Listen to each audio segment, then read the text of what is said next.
Hey, podcast family, welcome. This is Jeff K with Echoes Across Time. And today with us, we have Jill Schultz. She is a serial entrepreneur, an author, a speaker. She is creating a movement.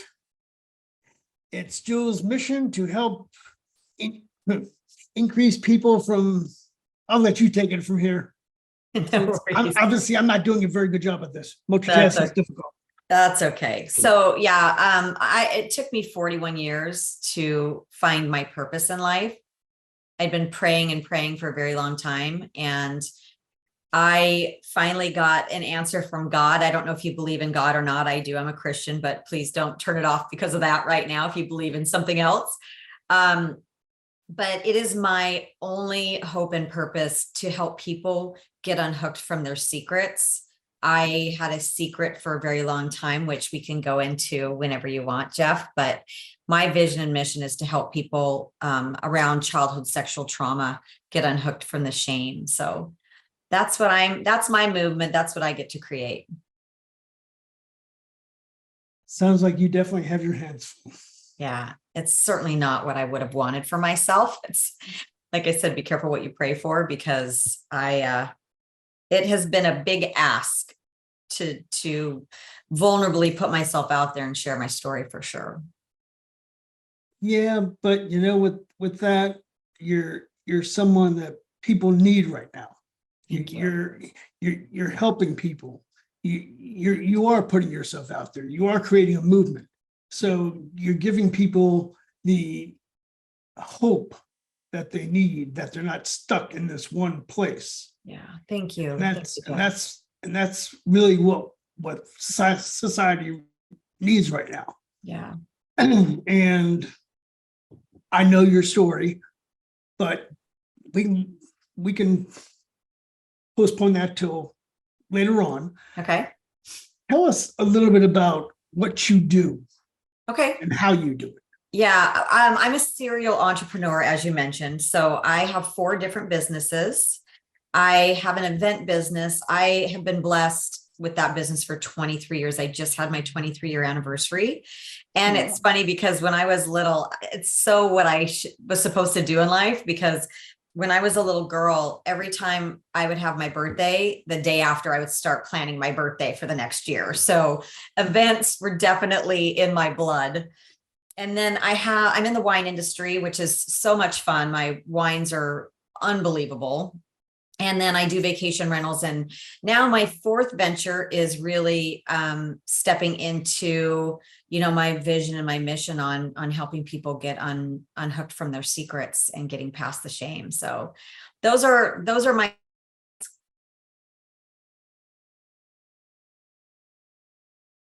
Now, what is the difference between shame versus guilt? Oh,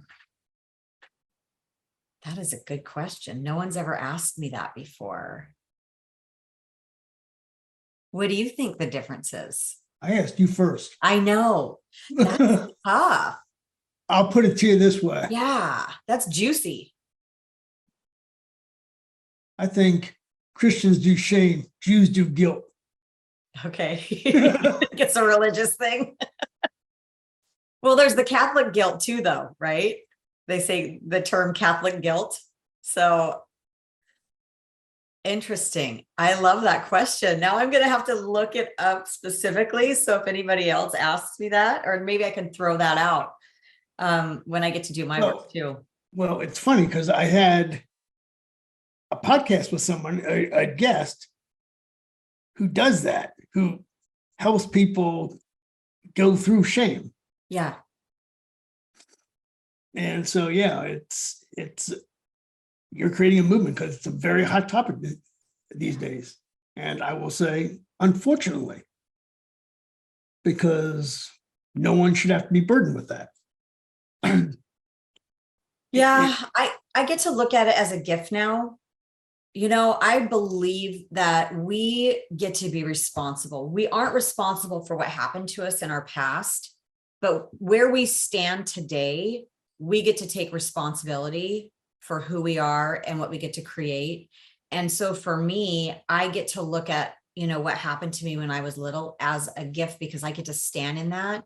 And now I get to create this beautiful movement to help people. So, yeah, I'm definitely, I've always been a optimistic person. So, and I'm grateful for that. I couldn't imagine being victim all the time, Yeah. I mean, who are some of these? What's the age range that some of the people that you deal with? I mean, it obviously must be extremely difficult and emotional for these people. What's their age now, or when they were? Just a general age range I mean, that you've worked with. so, this is a whole new movement for me. So this has just been the last year that I've gotten to step into this. And I would say the demographic of people that I'm working with now are in between 40 and 65 years old. I think it's because that's my community of people. I'm 55. So those are the people that I'm around. But sexual trauma is way more common than anybody can imagine. So I would think that if I was having these conversations with younger people, it would be the same story. Oh, wow. I actually was thinking from a different angle. Oh, tell me. Well, I was thinking not as a 40 and 50-year-old, but from the potential age that it actually, that the incident occurred. The child. Okay. So I didn't know where you're going with that. And I can answer that question too. So, So I guess I was doing it from a regression standpoint. Yeah, no. That's perfect. It's all perfect. So I've written a book, and I have 13 people that have shared their stories around what their experience has been. And the youngest was an infant when she was being sexually abused. Another girl was 2.5. I was 3 or 4 when it happened to me. And what the other end of that spectrum, and I guess maybe I can talk more about this when I share my story, but the age that it stops is around 12 or 13 when children act out.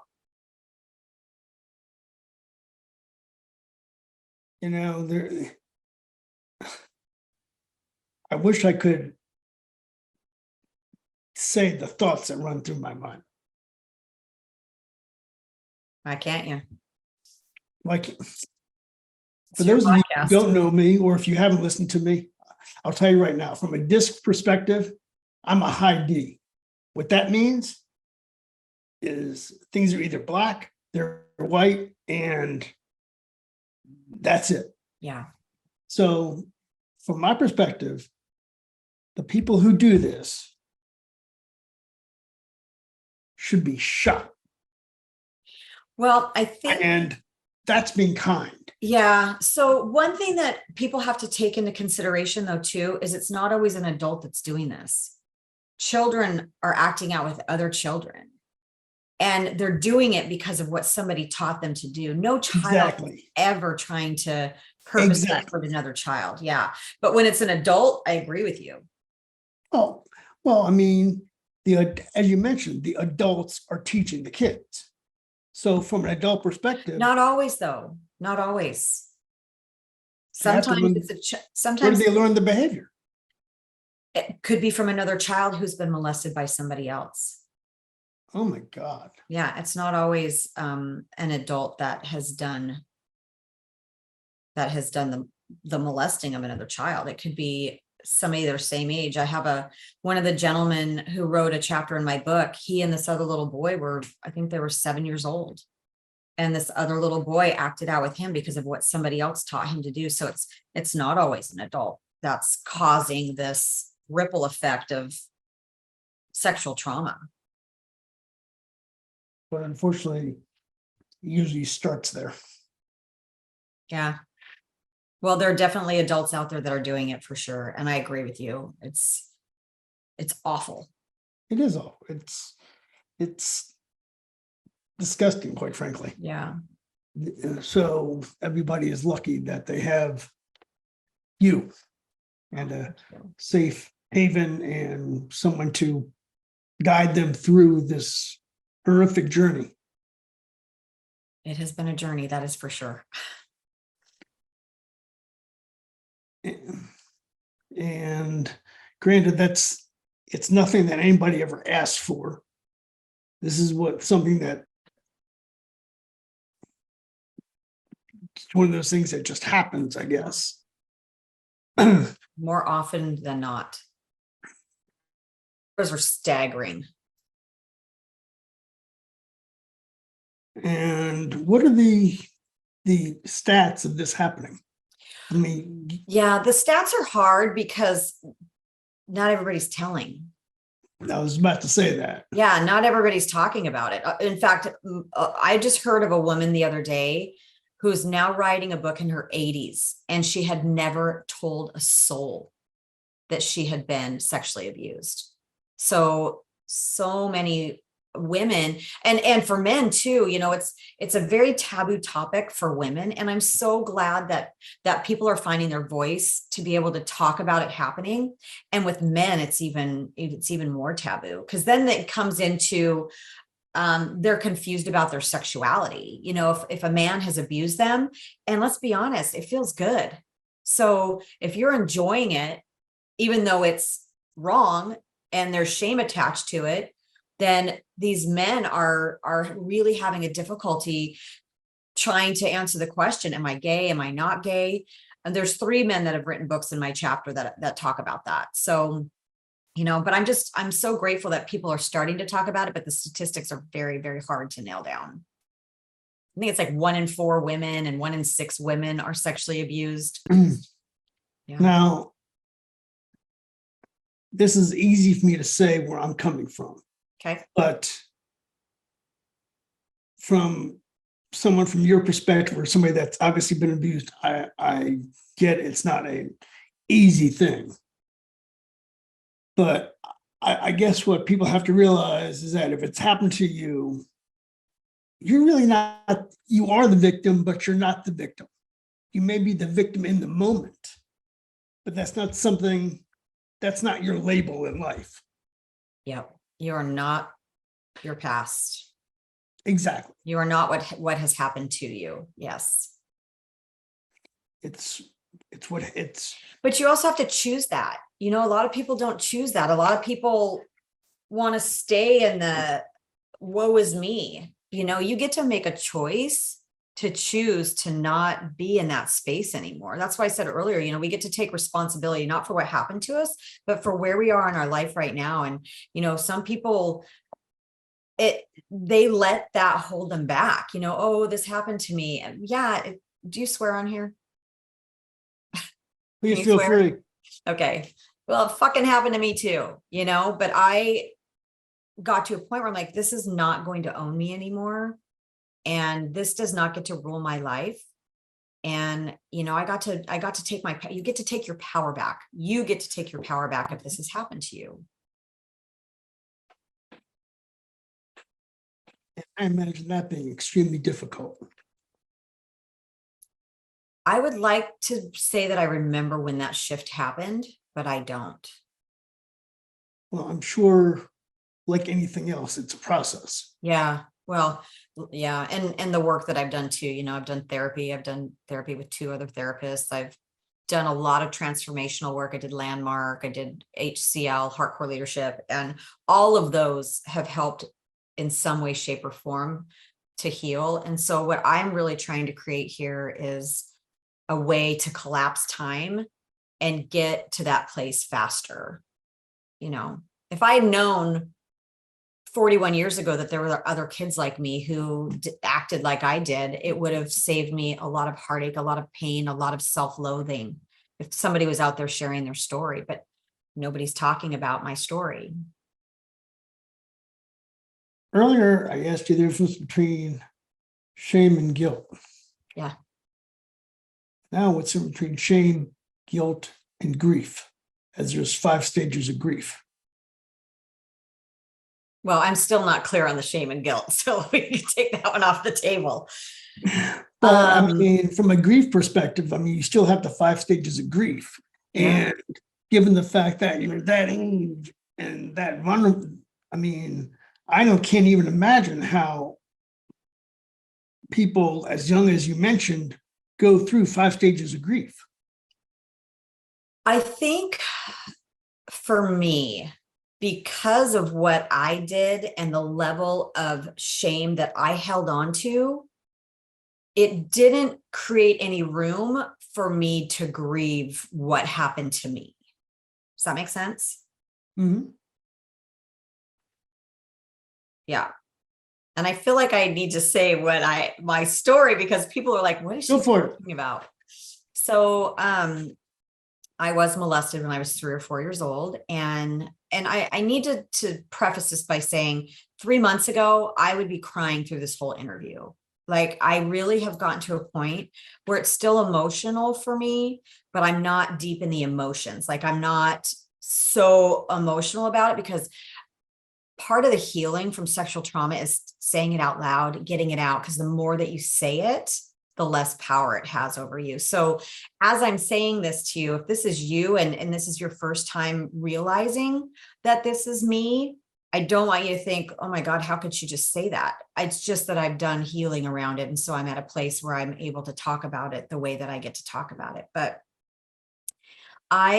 because of what somebody taught me to do, I was the little kid that was curiously and innocently experimenting sexually with other children.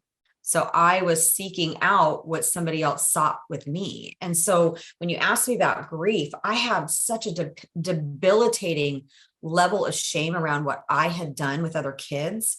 I wasn't even thinking about who did it to me at all, which is interesting. Now, interesting question. They've all been interesting. You got me on the edge of my seat. It's okay. I make it up as I go. That's The, okay. the, you mentioned you were acting out with other kids. Have you ever reached out to those kids today? This is an area of the conversation that I don't feel comfortable talking about. Okay. I don't talk Understand. about any of that stuff. So for everybody's privacy, that's something that I don't speak about. Understandable. Yep. So how do people, when they come to terms and this has happened to them, when they've, as I previously mentioned, how do they cope and seek forgiveness from someone else who has been through this? Yeah. Seek forgiveness from someone else.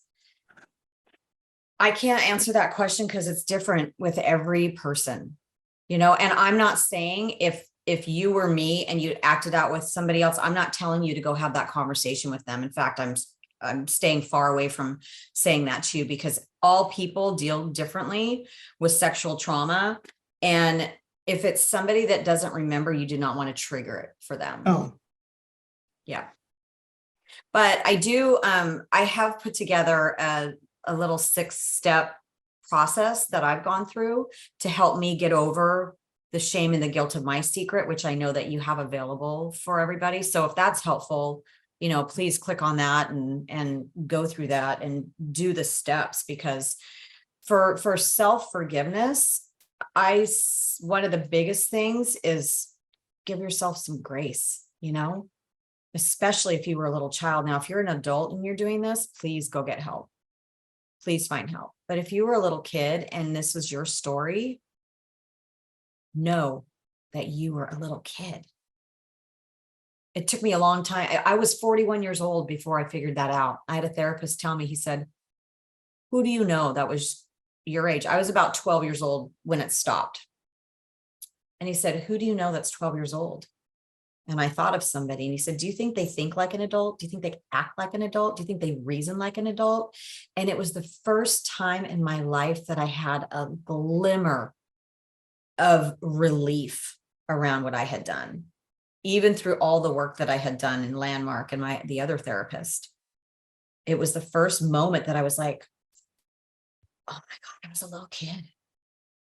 It was a beautiful, beautiful moment for sure. Be quite emotional. Oh goodness. I'm glad you brought that up, because if this is your story, find somebody to talk to. But I also want you to know, every time that I would go, knowing that I had to tell my story, the reason that I went to the second therapist when I was 41 was because I was bulimic until I was 41 years old. And I said, if you do not get this handled, you're going to die. And so that time, going in there, knowing that I had to share my story with him and tell him what I had done, I am like, how do I do this? Like, he's going to think I'm a monster. He's going to think I'm a pedophile. I thought I was an adult acting out with children when I was just a little child. And this pain in my stomach, just going in there and knowing that I had to share my secret, and the level of kindness and compassion and love that I got every time I shared my story blew me away. So if this is you, find somebody to talk to, because I promise you, what it looks like on the other side is not what you're expecting it to look like. And the freedom that you get from having that conversation is fucking beautiful. It's so beautiful on the other side of that. Eloquently said. Thank you.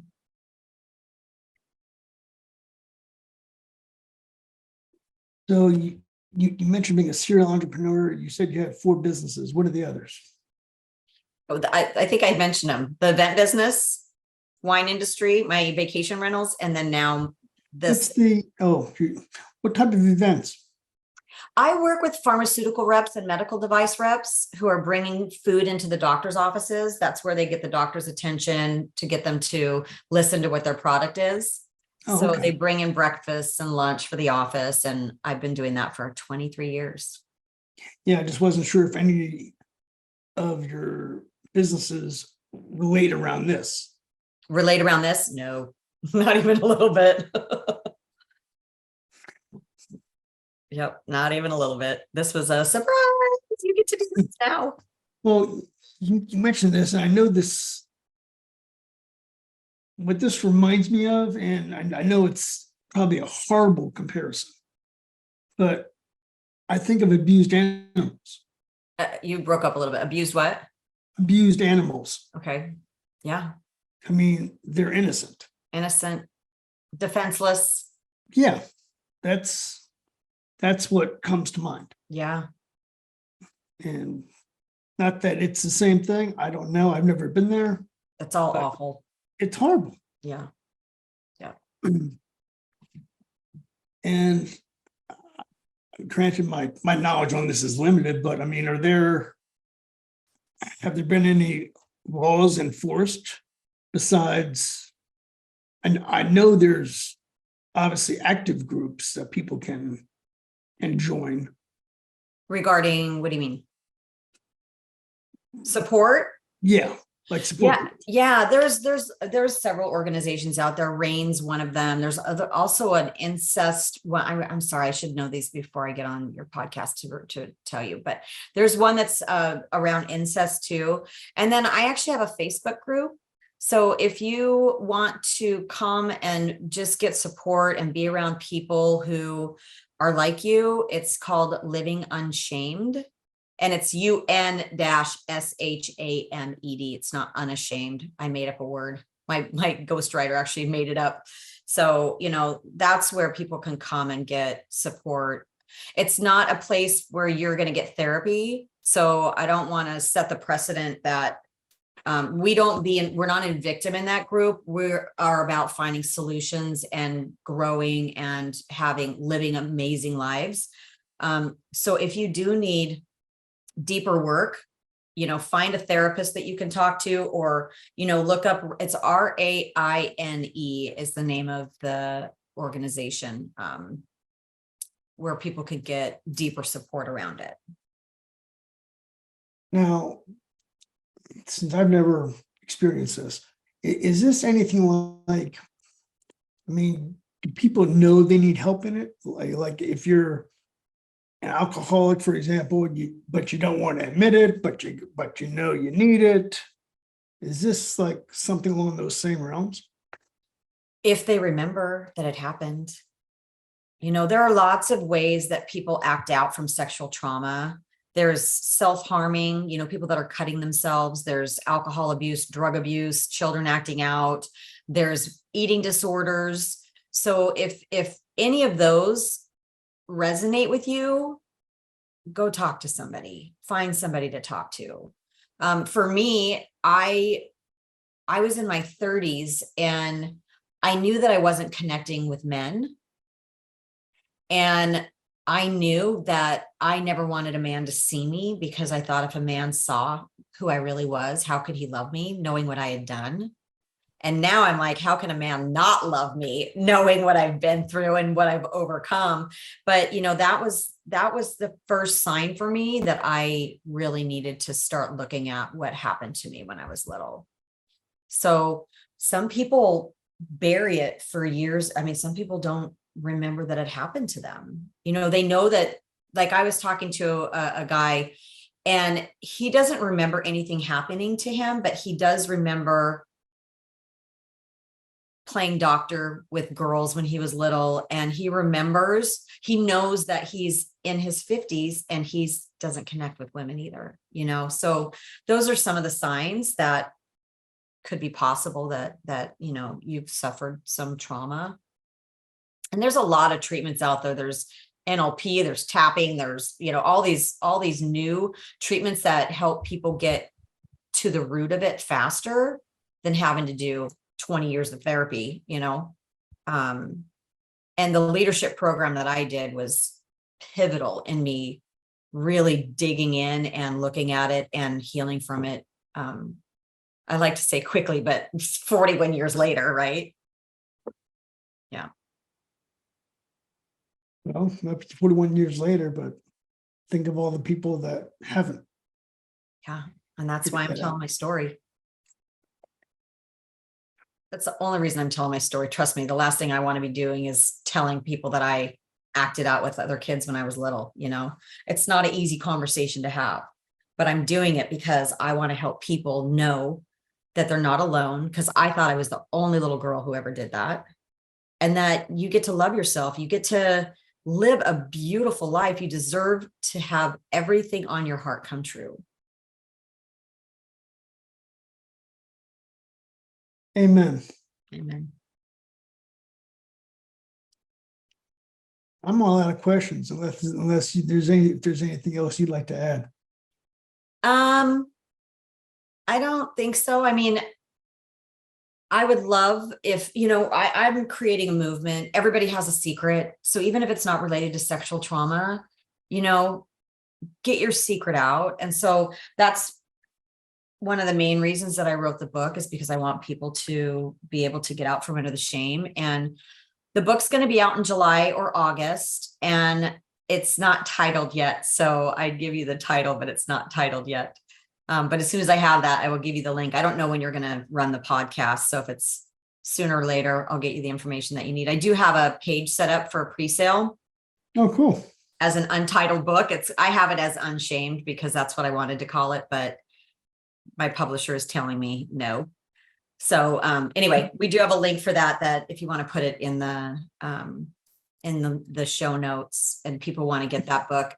Cool. I'm going to be doing for the pre-sale. If you get it during pre-sale, I'm going to be signing copies, and then I'm going to do a book club, a 6-week book club around the book. So that's just kind of a special thing that I'm offering for the book. And then click the download and do the work. Like, yes, I do have something else that I want to say.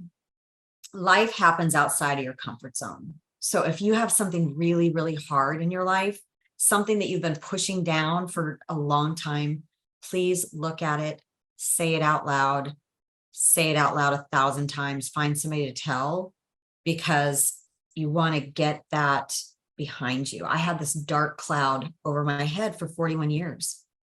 And now I look for the cloud and it's not there. And I get to create this beautiful life now. So that's what I would say. Now I'll keep the names out of it and the relationships out of it. I knew someone who I thought had the perfect life. Mm. perfect marriage, everything. I get a phone call one day. They're going through a divorce. Make a long story short, you never know what's going on behind closed doors. No, you don't. Yep. So with that being said, this was an amazing, Thank you. enlightening Thank you. conversation. We appreciate you opening up. I know that had to be extremely difficult. Thanks. So until next time, I appreciate everybody listening. And if you want to share your story, you know where to find me. Talk to you later. Thanks, Jeff. Oh, thank you.